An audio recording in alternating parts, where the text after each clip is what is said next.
اعوذ باللہ من الشیطان الرجیم بسم اللہ الرحمن الرحیم نحمدہ ونصلی علی رسولہ الکریم۔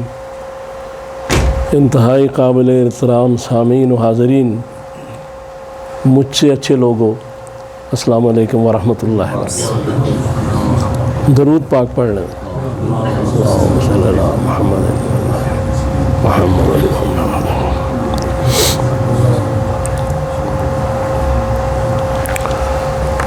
قرآن میں سورہ یاسین کی آیت نمبر 11 میں کہا گیا رسول اللہ صلی اللہ علیہ وسلم سے کہ آپ انہیں نصیحت کریں، انہیں ساری چیزیں بتائیں۔ وہاں تو ڈر کے لفظ ہے، ڈرائیں ان لوگوں کو کہ جو اللہ کو بغیر دیکھے اس پر ایمان رکھتے ہیں، اور پھر ان کو آخرت کی اور جنت کی خوشخبریاں،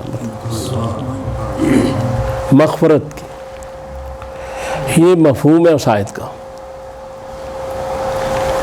اب یہاں یہ بات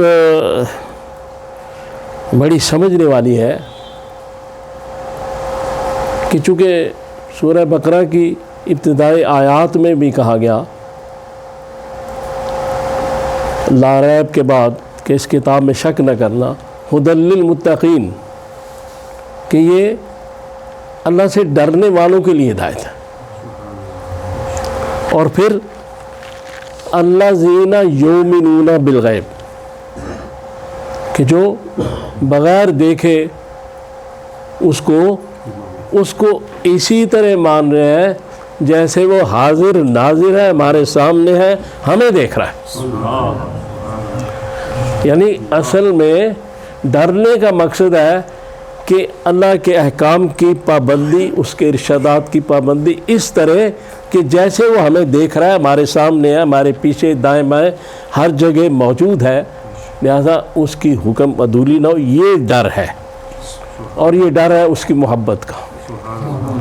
یہ ڈر ہے اللہ کے احترام کا، یہ ڈر ہے اس کی عظمت کا۔ یہ وہ ڈر نہیں کہ جیسے کوئی آدمی کہیں لاٹھی لے کے کھڑا، نہیں، یہ ڈر محبت کا ڈر ہے کہ اللہ سے محبت اتنی کرے جیسے کسی محبوب سے ہو سکتی ہے محبت، کہ میرے اگر مجھے وہ کام کہے اور میں نہ کروں تو میری محبوبہ مزاجی طور پہ بات کر ناراض ہو جائے گی، تو اللہ پہ ایسا ایمان رکھیں کہ میرے یہ کام نہ کرنے سے ایسی محبت رکھیں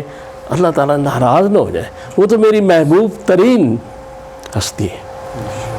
یہ وہ چیز ہے ڈر۔ اس کے بعد جو سورہ یاسین کی آیت نمبر 21 میں یہ ایک بات کی گئی کہ ہمیں سمجھایا گیا کہ ایسے لوگوں کی پیروی کرو، ایسے لوگوں کی بات سنو، ایسے لوگوں کے پاس جاؤ، مفہوم ہے اس کا کہ جن میں دو چیزیں ہوں۔ ایک تو یہ کہ وہ جو کام کر رہے ہیں بے غرض کر رہے ہیں، کسی اجر کے لالچ میں، کسی معاوضے کے لالچ میں نہیں کر رہے۔ اور دوسری ان میں یہ کوالٹی ہے کہ وہ ہدایت یافتہ ہوں، یعنی خود بھی ہدایت پر ہوں، صرف دوسروں کو نصیحت نہ کریں، خود بھی اس پر عمل پیرا ہوں اور پیروی رسول میں ہوں۔ رسولوں کے لیے کہا گیا یہ بات، لیکن رسولوں کے بعد یہ بات اس طرح جاری ہے کہ ہم اور آپ جو بھی اتباع رسول میں چلنے کی کوشش کر رہے ہیں، جو بھی تبلیغ، جو بھی نصیحت کی جائے، ان میں یہ باتیں ضروری ہیں کہ ہم کوئی ذاتی اغراض و مقاصد کے لیے وہ بات نہ کریں، بلکہ اللہ کی اور رسول کی رضا کے لیے وہ نصیحت، وہ تبلیغ، اس میں کوئی ذاتی غرض اور لالچ نہ ہو۔ یہ بات اس آیت میں سمجھائی گئی کہ یعنی جو تبلیغ کرنے والا ہے اس کے لیے بے غرض ہونا اور ہدایت یافتہ ہونا ضروری ہے۔ تو ہدایت تو قرآن سے ملتی ہے، ہدایت تو حضور کے ارشادات سے ملتی ہے، تو وہ اتباع رسول ہے۔ اور پھر اس کے بعد سورہ یاسین کی آیت نمبر 45 میں یہ کہا گیا کہ یہ جو بھی عمل کرتے ہیں ہم، یہ لکھے جاتے ہیں۔ اب لکھنا کیا ہے؟ لکھنے کا تو یہ ہم نہیں سمجھ سکتے کہ وہ لکھنا کیا ہوتا ہے، کیونکہ ان کا لکھنا ایسا ہے کہ جس میں کسی قسم کی کوئی غلطی نہیں ہو سکتی، کوئی ایسی بات نہیں ہو سکتی جو فرشتے لکھتے ہیں اس میں۔ تو عمل لکھے جاتے ہیں، کون سے عمل؟ جو اس وقت ہم کر رہے ہیں، اور جب ہم دنیا سے چلے جائیں گے تو جو عمل ہم اپنے چھوڑ کے جائیں گے۔ تو اس کے 3 درجات ہیں۔ پہلا عمل کا درجہ یہ ہے کہ وہ عمل کیا جائے خود، پھر دوسرا اس کا جو ریئیکشن ظاہر ہو میری اور آپ کی شخصیت پر، کہ اگر کوئی اچھی بات قرآن اور حدیث سے میں بیان کروں تو میری شخصیت پر بھی اس کا اثر نظر آئے کہ جو بات میں کر رہا ہوں کیا ان کی شخصیت میں موجود ہے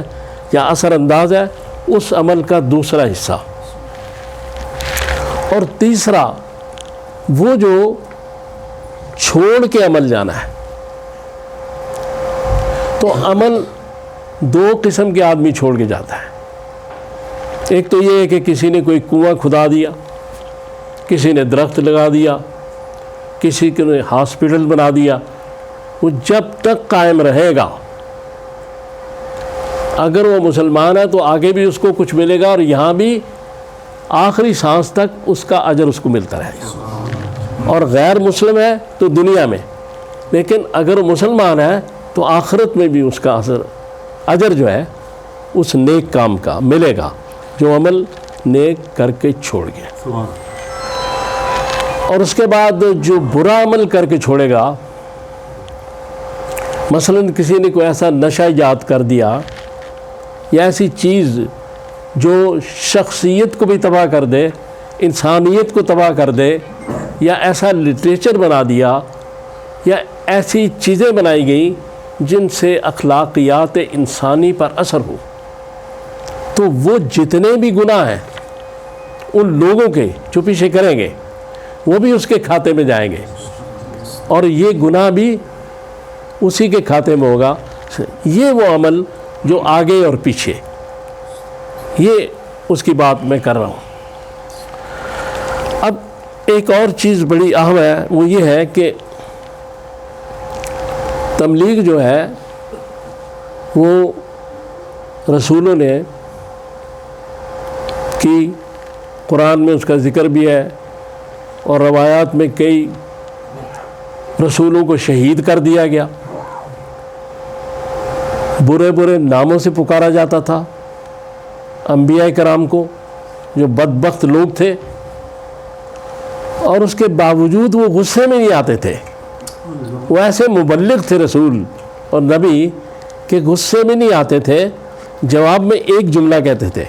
قرآن نے بار بار اس کا ذکر کیا ہے کہ وہ کہتے تھے کہ ہم اللہ کے رسول ہیں، تم ہمیں جو مرضی سمجھو لیکن ہم اللہ کے رسول ہیں اور اس کا پیغام آپ تک پہنچا رہے ہیں۔ تو تبلیغ کا جو انداز ہے وہ ایسا ہونا چاہیے کہ جس کو آپ نصیحت کر رہے ہیں، تبلیغ کر رہے ہیں، اس کی دل آزاری نہ ہو، اس کی توہین نہ ہو، اس کی تحقیر نہ ہو، بلکہ اس انداز سے سمجھایا جائے کہ وہ یہ سمجھے کہ میرا دوست ہے اور یہ مجھے ایک اچھی بات بتا رہا ہے۔ اپنے آپ کو بہت بڑا سمجھ کے اور دوسرے کو کم تر سمجھ کے نصیحت کرنا، یہ نہ انبیاء کا کام ہے نہ اولیاء کرام کا کام ہے۔ تو تبلیغ کا اصل انداز کیا ہے کہ جیسے ایک بڑا مشہور واقعہ ہے، آپ نے سنا ہوگا کہ امام حسن اور امام حسین علیہ السلام وضو کر رہے تھے تو ایک بوڑھا آدمی ساتھ بیٹھا غلط وضو کر رہا تھا، تو انہوں نے کہا، آپس میں انہوں نے میٹنگ کی دونوں اماموں نے کہ امام حسین نے امام حسن سے کہا کہ میں آپ سے پوچھوں گا کہ وضو کا صحیح طریقہ کیا ہے، تو آپ مجھے صحیح طریقہ بتا دیں تاکہ یہ ضعیف آدمی جو بزرگ آدمی ہے یہ اس طریقے کو سمجھ جائے۔ اگر ہم اسے کہیں گے تم غلط وضو کر رہے ہو تو اس کی دل آزاری ہوگی، اس کو پریشانی ہوگی، اس کی تحقیر ہوگی، لہذا امام حسن وضو بتاتے گئے اور امام حسین وضو کرتے گئے،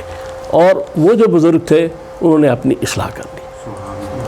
تو انداز تبلیغ کو بدلنا پڑے گا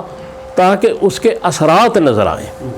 اثرات تبھی نظر آئیں گے کہ جب ہم اتباع رسول کے مطابق اس تبلیغ کو اختیار کریں گے۔ اللہ تعالیٰ سے دعا کریں کہ اللہ تعالیٰ مجھے اور آپ کو توفیق دے کہ میں نے جو باتیں کی ہیں ان پہ عمل کر سکیں۔ صلی اللہ تعالیٰ علی خیر خلقہ محمد وآلہ وصحبہ اجمعین برحمتہ۔